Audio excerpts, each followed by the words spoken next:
하나님 말씀 고린도전서 9장 24절로 27절에 있는 말씀입니다. 운동장에서 다른질 하는 자들이 다 달릴지라도 오직 상을 받는 사람은 한 사람인 줄을 너희가 알지 못하느냐. 너희도 상을 받도록 이와 같이 다른질하라. 이기기를 다투는 자마다 모든 일에 절제하나니 그들은 썩을 승리자의 관을 얻고자 하되 우리는 썩지 아니할 것을 얻고자 하노라. 그러므로 나는 다른질하기를 형방 없는 것 같지 아니하고 싸우기를 허공을 치는 것 같지 아니하며 내가 내 몸을 적복종하게 함은 내가 남에게 전파한 후에 자신이 도리어 버림을 당할까 두려워함이로다. 아멘. 습관의 힘이라는 책이 있습니다. 혹시 보신 분들도 계실 것 같은데, 이 습관의 힘이라는 책에 보면 일상적인 행동의 90%는 습관을 바탕으로 하고 있다. 우리가 매일 행동하는 것은 거의 대부분 습관이다. 모든 사람은 좋은 습관과 나쁜 습관을 가지고 있다라고 그렇게 말해주고 있습니다. 그래서 우리가 지난주 또 그 전주부터 영적 부흥에 대한 것을 함께 말씀을 드리면서 우리 습관을 좀 바꿔보자 하는 이야기를 여러분한테 계속 드리고 있습니다. 우리가 잘 아는 어느 유명한 작가는 이런 얘기를 했다고 합니다. 인간의 첫 반평생 동안 얻은 습관으로 나머지 반평생을 살아가는 존재다. 우리가 반평생 동안 만들어온 습관이 남은 생도 이렇게 살아간다고 말합니다. 그러면 습관을 바꿀 수 있을까라는 고민을 하게 되는데, 이 책에서 말해주는 것은 1%의 습관만 고쳐도 인생이 달라진다는 거예요. 우리가 갖고 있는 모든 습관을 다 바꿀 수 있는 게 아니라 1%의 습관만 바꾸면 인생이 바뀌어진다. 그래서 그것을 핵심 습관이다라고 표현합니다. 핵심 습관. 내가 갖고 있는 습관 가운데 핵심적인 습관들을 하나만, 1%만 바꾸면 바꿀 수 있다. 그렇게 설명하면서 보통 사람들이 갖고 있는 전문가들이 보는 사람들의 핵심 습관에 3가지가 있다고 그러는데, 그 중에 하나는 운동, 그 다음에 재테크, 정리정돈. 이 3가지 가운데 우리가 여러 가지 습관 중에 이 3가지가 차지하는 게 가장 중요한 가치이고 영향력이 있다는 거죠. 그래서 우리가 운동이 습관이 바뀌어지게 되면 이것이 여러 가지 것으로 파생되어서 우리 삶을 변화시킨다. 또 재테크 습관이 변화가 되면 그 효과로 우리가 많은 경제적인 어려움에서 벗어날 수 있다. 이런 설명을 하고 있고요. 또 정리전돈을 잘하면 이 습관이 우리에게 굉장히 안정감을 줄 수 있다. 이런 설명들을 하고 있습니다. 그래서 사람들이 갖고 있는 이 습관들을 어떻게 하면 우리가 바꿀 수 있을까 하는 연구하는 사람들을 찾아봤더니, 지난주에도 말씀드렸던 것처럼 어느 대학에서 교수가 이제 이것에 관심을 갖고 실제적으로 실험 대상자를 두고 실험을 했다는 거죠. 그래서 그들에게 아주 사소한 거, 식사 후에 과일 한 조각 먹기, 또 저녁 먹은 후에 5분 동안 뛰기, 이 단순한 것들을 우리가 쭉 하게 되면 어느 정도 시간이 지나면 이것이 습관이 되어서 무의식적으로 행동으로 옮겨갈 수 있을까 해서 훈련을 했더니 그날이 66일이다라는 결론에 이르게 된 겁니다. 그래서 이제 나름 많은 근거를 갖고 또 실험을 하고 막 해봤더니 66일이 되니까 사람들이 자기도 모르게 그냥 식사 후에 과일을 먹고 또 저녁 먹고 난 후에 5분 동안 뛰고 있더라는 거죠. 처음에는 의식을 하고 밥 먹기 전에 밥 먹은 후에 과일을 먹어야 돼. 또 저녁 먹고 난 다음에 운동해야 돼. 이렇게 의식해서 시작했던 것이 66일 지나고 나서부터는 그냥 몸이 알아서 이렇게 가더라. 이런 것이 이제 하나의 실험 대상군을 통해서 나타난 결과입니다. 그래서 66일이 되어서는 의도적인 생각이나 의지가 없어도 자동적으로 같은 행동을 하는 습관이 자기 매김을 하고 있구나. 그래서 영국 런던 대학에서 한 교수진들이 했던 실험의 결과입니다. 자, 그래서 저희들도 함께 66일에 한번 도전을 해보려고 합니다. 자, 그런데 우리는 신앙인들이잖아요. 그러면 우리 사람들이 갖고 있는 핵심 가치가 운동, 재테크, 정리전동이 있다면 신앙의 핵심 가치는 어디에 있을까? 여러분이 잘 알고 있는 것처럼 예배에 있습니다. 신앙인들의 가장 중요한 것은 예배이고, 그 예배 안에는 주일 성수라는 개념이 있습니다. 그래서 한번 66일 동안 여러분 개인적인 내가 한번 도전해보고 싶은 습관에 대한 변화, 1%가 나는 뭘 바꾸고 싶을까 한번 찾아보시고요. 신앙적으로는 예배에 대해서 습관을 한번 바꿔보는데 두 가지를 여러분들에게 제안하려고 합니다. 하나는 우리가 늘 하는 것처럼 주일 성수에 대한 것을 하는데 우리가 일주일에 한 번도 예배를 드리자.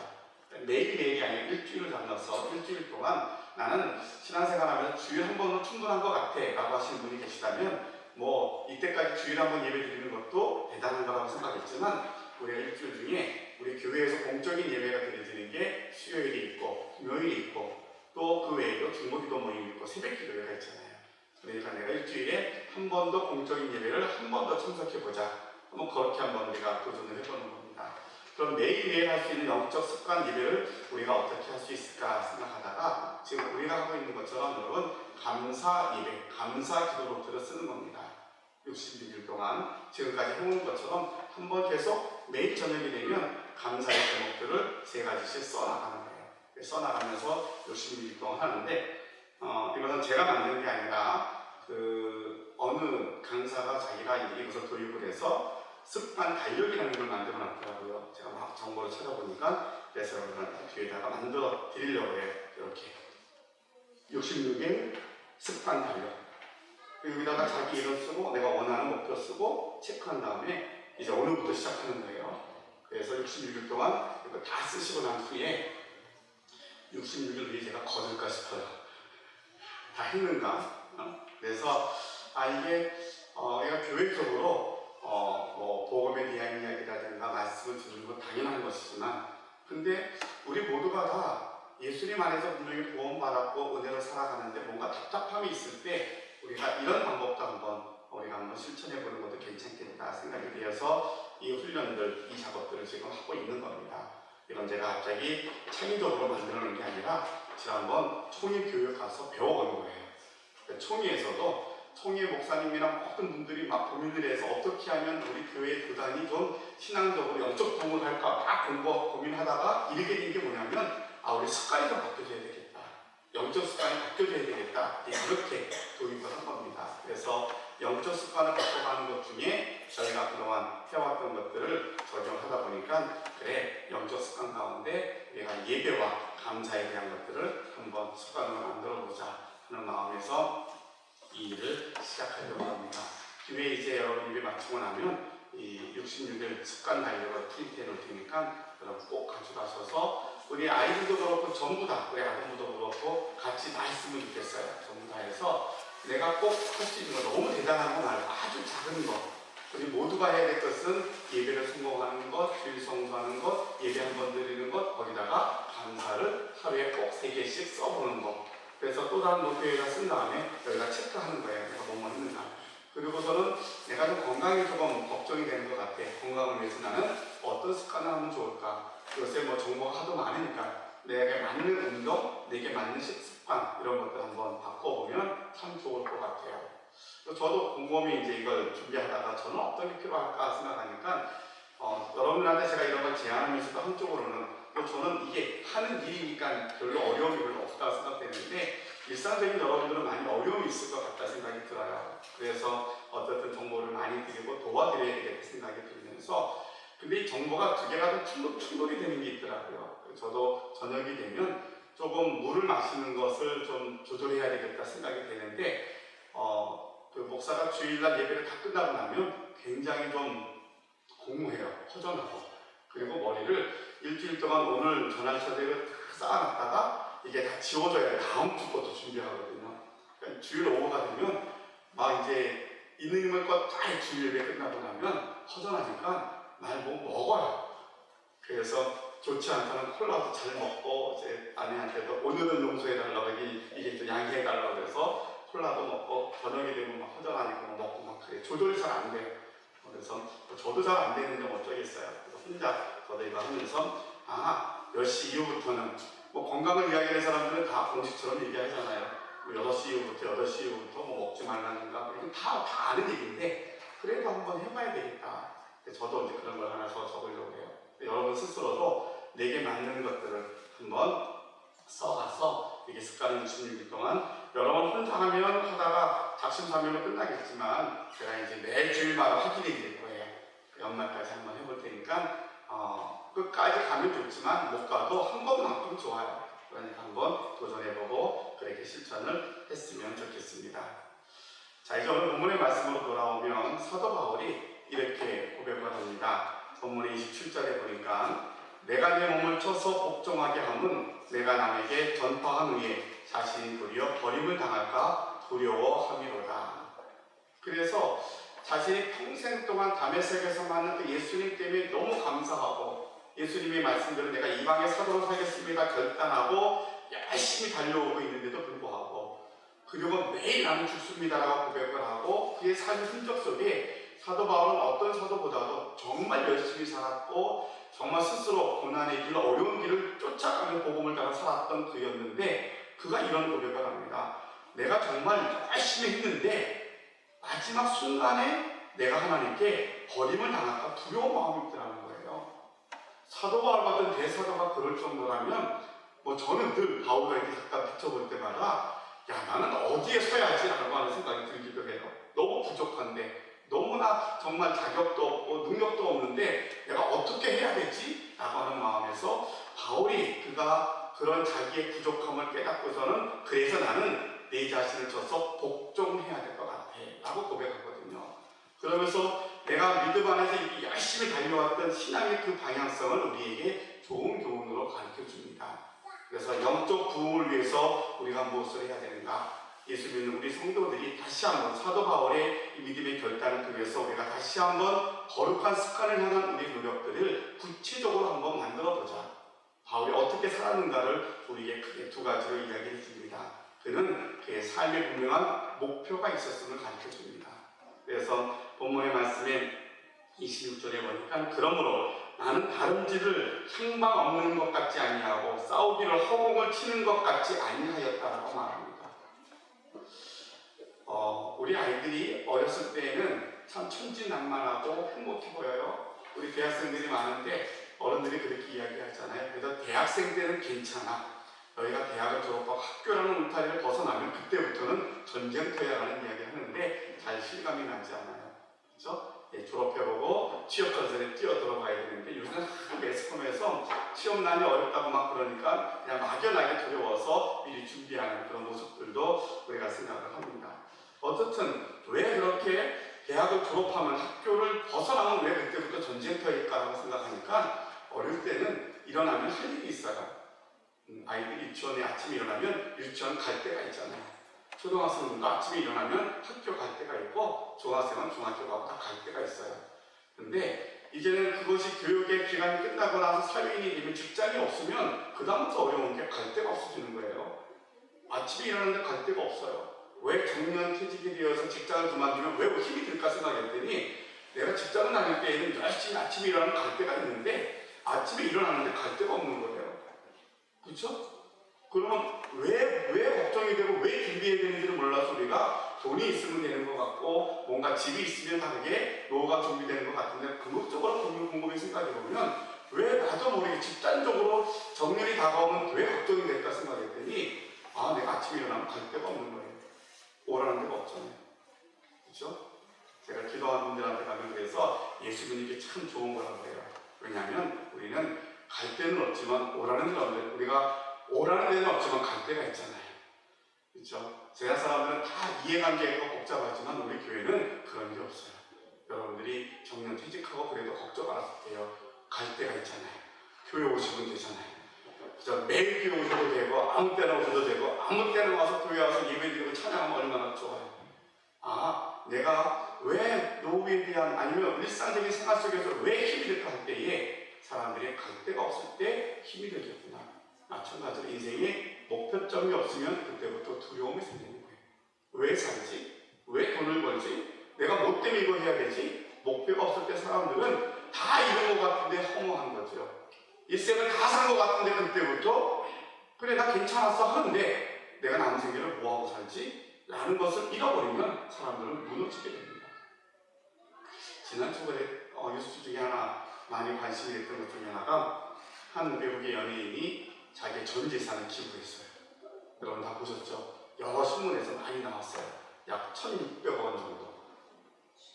어마어마한 돈이에요. 그 돈을 다 사회에 기부했어요. 가족들이 다 합의해서 했다고 해요. 근데 그것보다 더 감동이 자신의 핸드폰을 근 20년을 썼더라고요. 7년 가까이 핸드폰 하나를 썼어요. 우리는 2년마다 바꿔야 되는 줄 알았는데, 그리고 한 달 용돈을 우리나라 돈으로 한 12만 원 정도 썼다고 그래요. 1,600억을 모은 사람. 그러니까 그 돈이 그냥 모아졌겠냐고요. 그냥 지금 40대, 50대 되신 분들은 다 누군지 알 거예요. 영원 본색으로 유명한 배우 있죠. 주윤발 씨. 겉으로 보이기엔 대단한 화려할 것 같았는데 다 그런 것 같은데 그 중에 누군가는 그러고 살더라고요. 그러면서 뭐 그분이 신앙인인지는 잘 모르겠어요. 근데 한 얘기, 기사 나온 것 중에 돈은 내게 아닙니다. 내게 잠깐 맡겨준 거기 때문에 내가 잘 관리했다가 다시 돌려주는 겁니다. 그러면서 뭐 당연한 것처럼 적은 액수도 아니고 그 큰 액수를 맡기고 있더라고요. 그러면서 이 땅에 사는 게 가장 중요한 게 나는 평안이라고 생각합니다. 그 돈이 나를 평안하게 해주지 않습니다. 다 그걸 뛰어넘어서 평안하게 살고 있다라고 이야기를 하더라고요. 여러분의 인생의 목적이 어디 있으십니까? 세상 사람들은 물질에 있고 출세가 있고 권세에 있다 그러지만 우리는 그것이 허무한 줄 다 알아요. 그래서 오늘 바울도 우리에게 비유를 드는 것처럼 세상 사람들은 어떻게 하냐면 향방 없이 살아가고 허공을 치는 것처럼 살아가고 그리고 썩을 멸류관을 갖고 살아간다. 그러니까 사람들이 공허하다는 거예요. 열심히는 살았는데 그 멸류관이 썩어 없어진 멸류관이었기 때문에 다 죽으면 못 가져갈 거기 때문에 그러니까 사람들이 공허한 것이다. 향방 없이 목적 없이 살아가니까 사람들이 아침에 일어나서 갈 데가 없으면 사람들이 우왕좌왕한다는 거죠. 허공을 치는 것 같이 실전에 사는 것이 아니라 늘 공허한 것이 왜냐하면 연습하는 것처럼 산다는 거예요. 우리 삶이 실전이잖아요. 연습이 아니잖아요.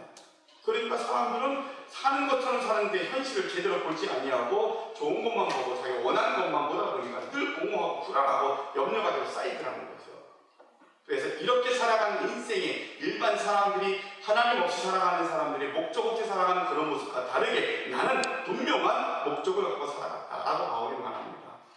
바울이 말했던 목적이 무엇이었을까라고 말했더니 우리가 말씀을 통해서 듣는 말씀이 디모데후서에 나와 있는 말씀이 이후로는 나를 위하여 의의 멸류관이 예비되어 있으므로 곧 주 의로우신 재판장이 그날에 내게 주실 것이다.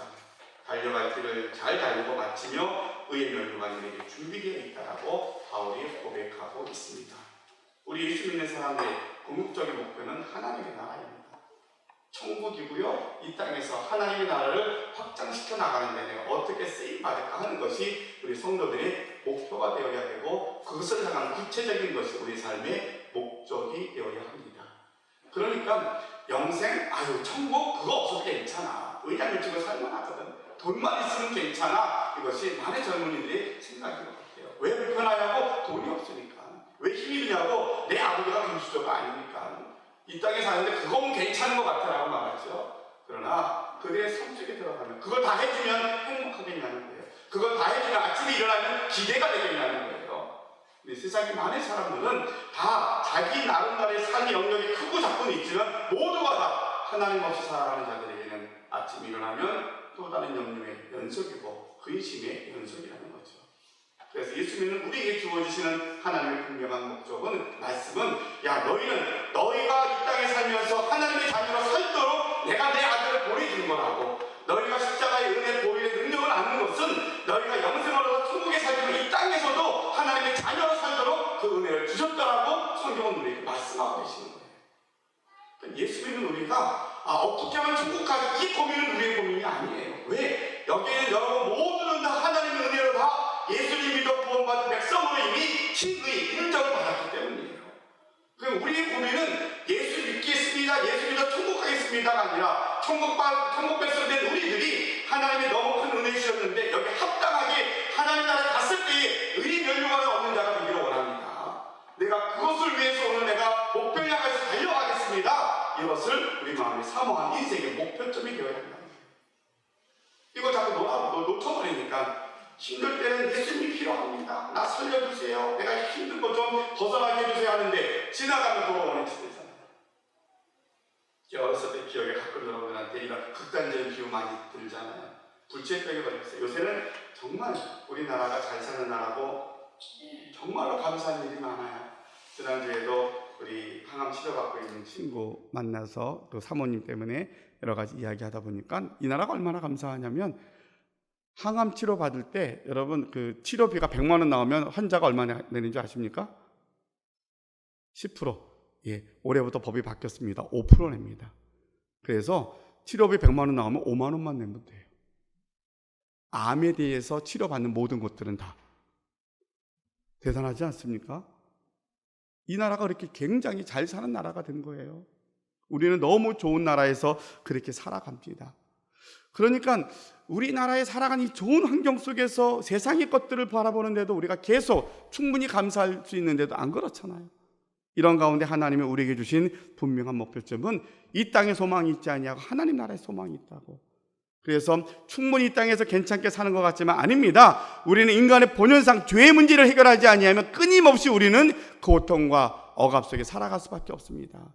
우리의 목적은 하늘나라에 있고, 그래서 천국은 이미 우리 안에 허락하셨기, 영생을 주셨기 때문에 우리는 하나님 나라 섰을 때에 너는 그 큰 은혜 받았는데 뭐하고 왔니? 라고 물으면 부끄럽잖아요. 하나님 앞에 가면 우리 할 말이 좀 있어야 되잖아요. 너무 큰 은혜를 받고 너무 큰 축복을 받고 살았는데 하나님의 건강 주셨죠, 여러분의 가정 주셨죠, 좋은 교회 주셨죠, 너무나 좋은 직장과 이 땅까지 여기까지 오는 너무 많은 거 선물 주셨는데, 야, 너 그거 왜 받은 줄 알아? 내게 사명이 있어 그런 거야. 너 근데 뭐 하다 왔어? 그러면 부끄럽잖아. 그렇죠? 우리는 그렇게 표현하자고요. 우리가 왜 이렇게 남도 편하게 가는데 왜 이렇게 힘들게 갑니까? 바울에게 너는 충분히 능력 있고 지식이 있으니까 예루살렘에 가서 교수해도 괜찮은데 왜 굳이 1차, 3차에 걸쳐서 그 넓은 땅을 걸어다니면서 천막 지어가면서 그 고생했냐고 물으면 바울이 뭐라 그러겠어요? 내가 나중에 주님 앞에 섰을 때에 모른다, 버림받을까 봐. 내가 마지막까지 주님 앞에 섰을 때 내가 사모하는 것은 이 땅에서 월급 많이 받는 거, 이 땅에서 명예 얻는 거, 그게 아니라 하나님 앞에 내게 약속된 생명의 면류관, 의의 면류관, 내가 그것 때문에 내가 스스로 나를 복종시켜서 걸어가면서 천막 지어가면서 내가 이 일을 감당했다고 바울이 우리에게 고백해 주고 있는 겁니다. 여러분 이제 나이가 많이 늙어서 우리가 이 땅에 사는 날 동안 늘 사모해야 돼. 아침 일어나면 내가 어디 가야지 고민한 게 아니라, 아니야, 나는 갈 데가 있어. 교회 가면 돼. 나는 기도할 수 있고, 나 할 일이 있어. 기도할 수 있거든. 누군가를 위해서 내가 기도할 수 있고, 누군가를 위해서 내가 그에게 복음을 전할 수 있다라면 이것보다 더 귀한 게 어디 있겠는가? 내 삶의 목적은 하나님 나라에 있다. 영생이 있고 그것을 위해서 내게 주어진 달란트와 삶의 경험을 통하여서 하나님이 내 남은 생애를 어떻게 쓰실 것인가를 기대하고 나아갈 때에 하나님이 여러분들에게 놀라운 일들을 보여주시고 능히 이겨나갈 수 있도록 우리를 인도해 주실 줄로 믿습니다. 두 번째로 바울은 오늘 우리에게 그렇게 살아갈 수 있도록 우리에게 한 비유를 들어서 이렇게 말씀해 주고 계십니다. 24절 25절 말씀 보니까 운동장에서 다름질을 하는 자들이 다 달릴지라도 오직 상을 받는 사람은 한 사람인 줄을 너희가 알지 못하느냐? 너희도 상을 받도록 이와 같이 다름질하라. 이기기를 다투는 자마다 모든 일에 절제하나니 그들은 썩을 승리자의 관을 얻고자 하되 우리는 썩지 아니할 것을 얻고자 하노라. 자, 썩을 승리의 면류관을 얻고자 하는 사람들도 모든 일에 절제하며 훈련한다라고 말하고 있어요. 하물며 우리는 썩지 아니할 것을 얻고자 하는데 당연히 훈련하며 절제해야 되지 않겠느냐라는 것을 이야기해 주는 겁니다. 훈련은 고된 거예요. 훈련은 어려운 거고요. 그러나 훈련이 우리를 살게 합니다. 그래서 군인들에게는 훈련에 흘린 땀방울만큼 나중에 전쟁에서 피를 덜 흘린다라고 하는 유명한 일화가 있는 것처럼 우리도 마찬가지로 경건의 훈련, 영적인 훈련을 우리가 힘이 들지만 기쁨으로 나아갈 수 있는 것, 이것이 바울이 이 시대를 살아가는, 아마도 바울 시대 때는 예수 믿는 것은 목숨을 걸고 믿었어요. 핍박이 많았고 너무 어려웠어요. 그러니까 정말 예수 믿으려면 영적 전투와 같은 그런 마음 갖고 달려들어야 됐던 상황이에요.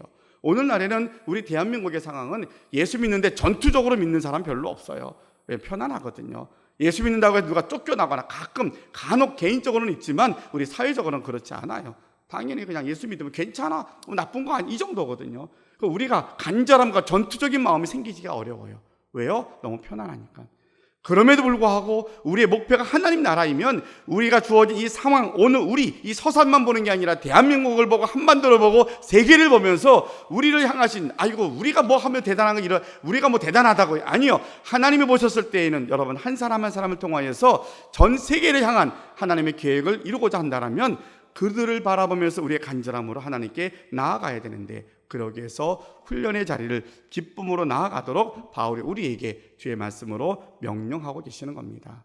그 훈련 중에 하나가 우리가 설교 도입 부분에 말씀드렸던 습관을 바꾸는 훈련이에요. 여러분, 여러분의 인생을 행복하게 만들고 1%가 바뀌어서 여러분의 성공적인 인생을 바꾸는 아주 좋은 방법이지만 더 중요한 것은 1%를 바꾸어서 여러분의 인생이 바울처럼 하나님 앞에 섰을 때에 버림받지 않고 칭찬 듣고 의의 면류관을 얻는 자가 되기 위해서 우리가 이 영적인 훈련을 함께 참여하고자 하는 것입니다. 우리가 이 훈련에 구체적으로 적용하는 것 중에 절제라는 게 나옵니다. 절제. 우리가 무엇을 절제할 수 있을까? 절제해야 되는가?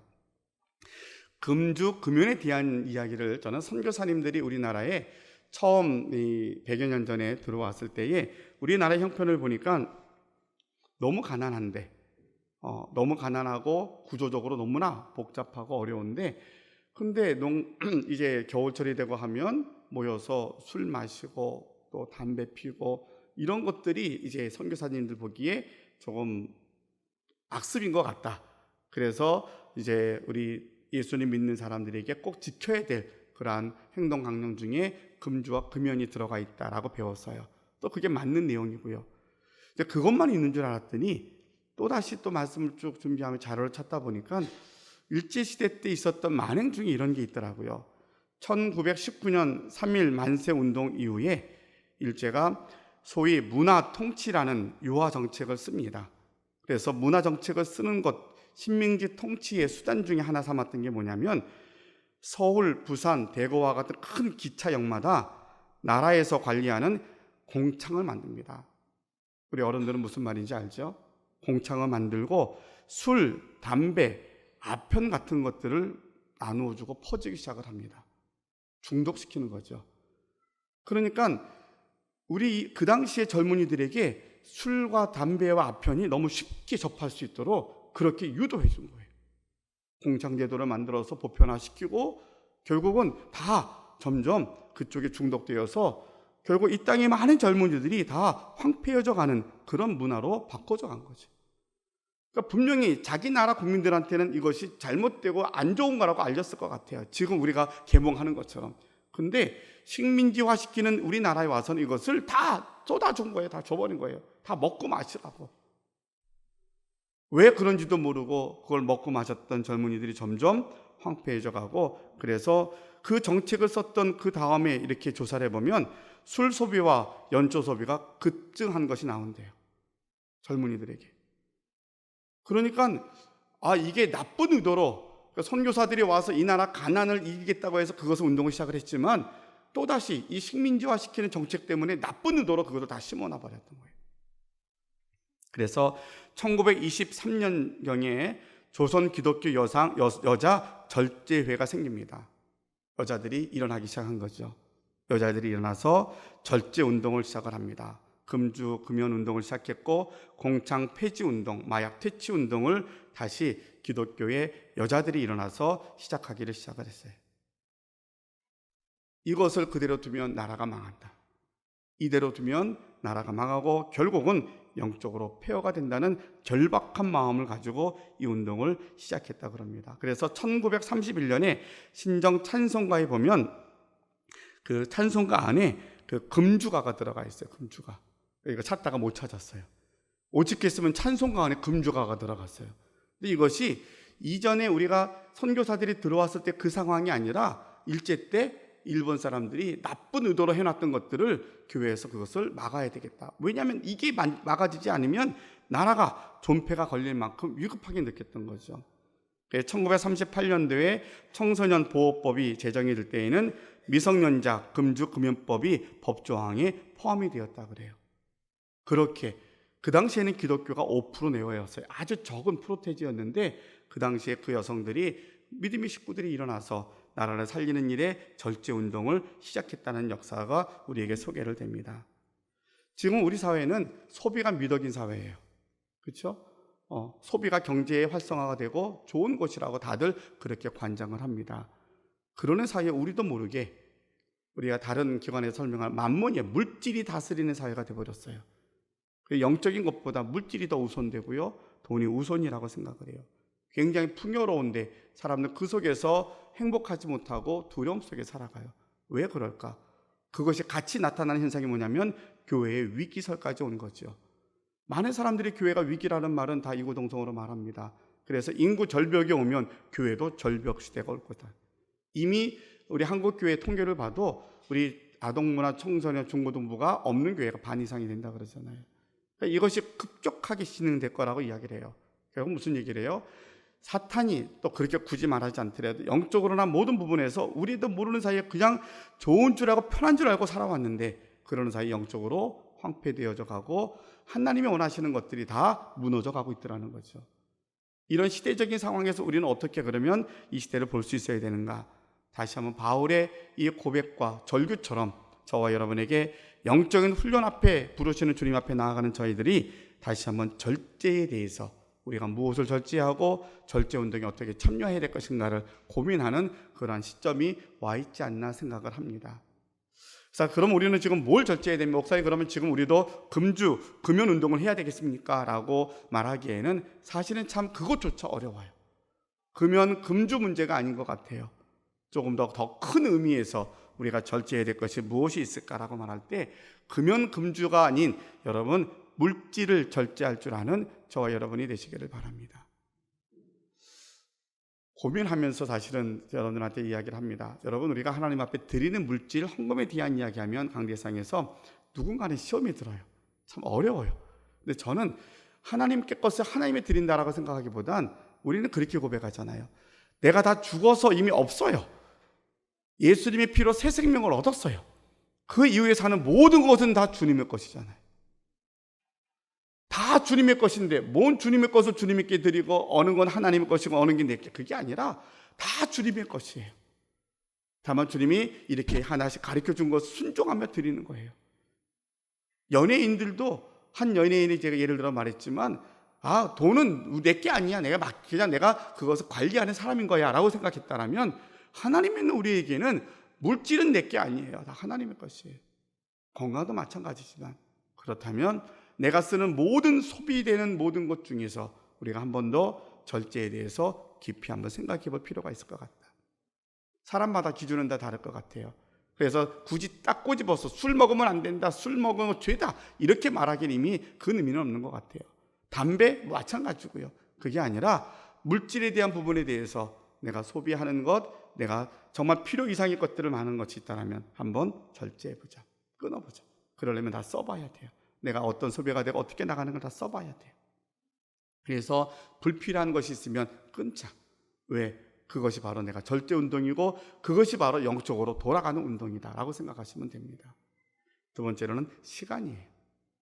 현대인들이 가장 많이 소비하는 시간이 어디 있느냐 그랬더니 아이들은 스마트폰이고 어른들은 텔레비전이더라고요. 그렇죠? 텔레비전. 그래서 어떤 분은 소파를 없앴다 그러더라고요. 남편들이 퇴근하면 소파에 붙어서 안 일어난대. 일치가 돼버린대. 근데 일하시는 분들은 다 똑같겠죠. 여자 남자 할 거 없이. 그래서 고민하다가 소파를 없애버리니까 생활이 바뀌어졌대. 그 가정의 얘기겠지만 뭔가 고민해야죠. 우리가 시간이 없다 그러는데 정말 시간이 없을까? 시간은 다 어디다 소비할까? 시간을 절제할 수 있어야 돼요. 참, 내가 시간을 절제할 부분들은 어디에 있는가 생각해 봅니다. 마지막 하나 더 살펴보면 우리는 마음과 생각을 절제할 수 있어야 되는데 그 중에 하나가 분노의 마음이에요. 분노의 마음. 우리 스스로가 분을 다스리지를 못해요. 현대인들이. 너무 많은 사건들이 일어나요. 왜 그럴까? 우리 마음을 절제, 그 표현이 맞는지 모르겠지만 생각을 절제하지 못하는 거죠. 너무 많은 상상을 해요. 너무나 많은 생각. 옛날에 힘들었던 거 자꾸 끄집어내서 자꾸 생각을 해요. 이게 절제가 되지 않아요. 그러니까 나지도 모르게 자꾸 분노로 몰아가요.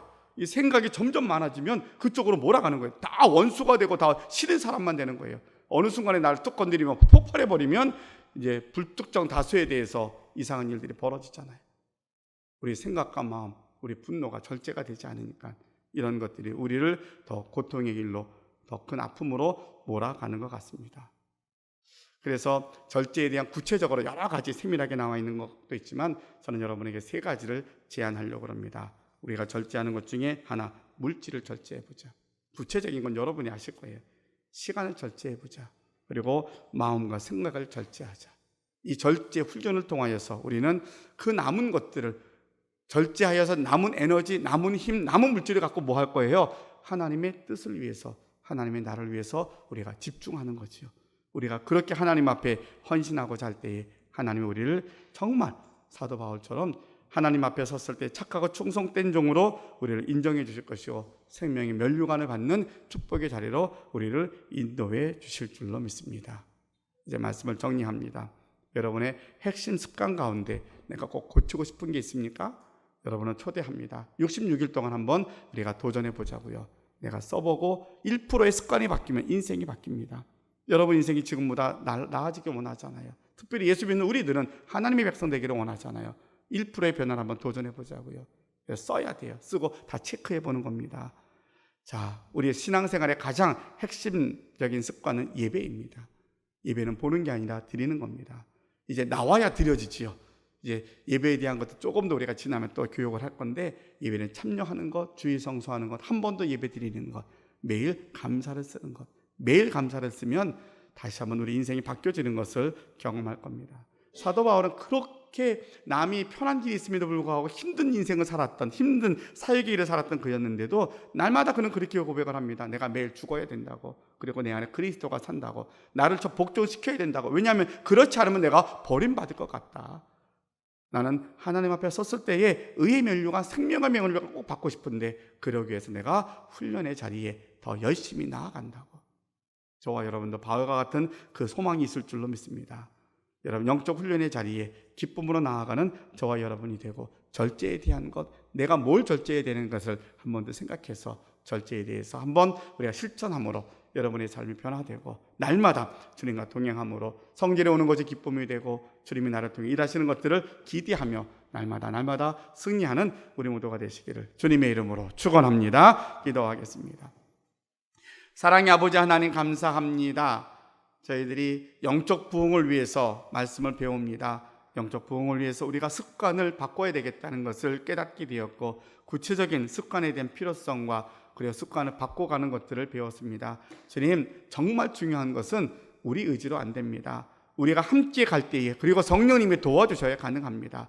우리의 간절한 바람과 기대가 성령의 도우심을 통하여서 열매가 되게 하시고, 이제 정말 우리 삶 속에 금은보화를 얻은 것처럼 내 안에 기쁨이 묻어나는데 다른 사람들이 뭐가 그렇게 좋으냐고 물을 만큼, 내 안에 예수 그리스도가 계심이 우리 얼굴로 표현으로 나타날 수 있을 만큼 영적인 기쁨이 우리 삶에 나타나는 삶이 될 수 있도록 우리 습관을 바꿔가게 하시고, 주님 앞에 섰을 때 부끄럽지 않은 인생을 살아갈 수 있는 저희들이 될 수 있도록 인도하여 주시옵소서.